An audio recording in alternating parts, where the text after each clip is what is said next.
Welcome to Dash Video Tutorials. My wife and I wanted to install a floodlight in the back, and because we live adjacent to a park, we felt having a security camera back here would be great. This is the Flutter, a video floodlight camera from Dash.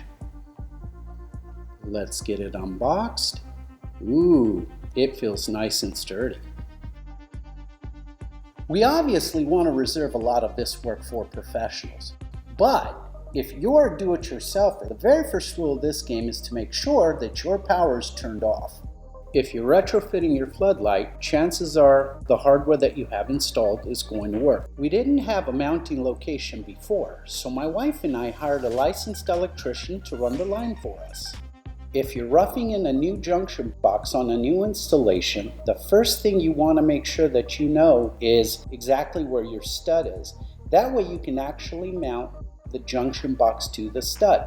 Place the box onto the mounting surface and trace it with a Sharpie. The next step is going to be cutting out your hole. If you're going in a stucco, the job really is simpler than it seems.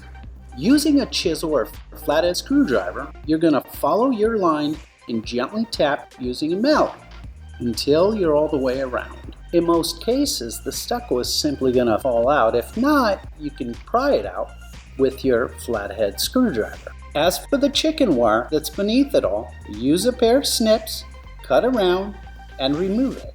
If you don't have stucco, when you have wood, vinyl, or masonry, you can use a sawzall. Just make sure that the blade you use is appropriate for that particular material. Let's go ahead and grab the mounting bracket and attach it to the junction box using 2 of the 4 short screws. Check to make sure it's snug after tightening it down. Attach the mounting hook to the bracket and latch the other end to the flutter. Again, we're not working with live power here. Ground the back plate using a bare copper wire from the flutter. Leave enough slack to connect the wires. Connect wire nuts to the grounds. This is your ground wire. The white wire is your neutral. The black wire is your hot. If your wiring scheme does not have color coding, please consult with a licensed electrician. Go ahead and detach the flutter from the hanger.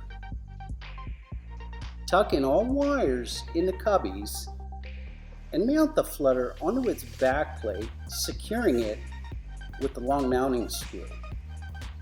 Try not to over tighten it, but make sure it's snug. Go ahead and get a baseline adjustment for your camera and your floodlights. Remember that this is going to work best once you have the app installed. That way you can fully dial in the image. And that's how you install Dash Flutter.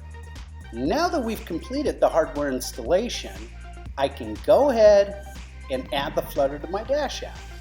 Let's go in and get a live preview. This 140-degree lens captures my entire backyard from end to end. For a tutorial on how to configure this thing, click on the link up here or in the description below. Thank you for joining us during this tutorial. As a reminder, folks, everything was done today with the power turned off. If you're not comfortable performing this type of labor, please consult with a licensed electrician. Thank you.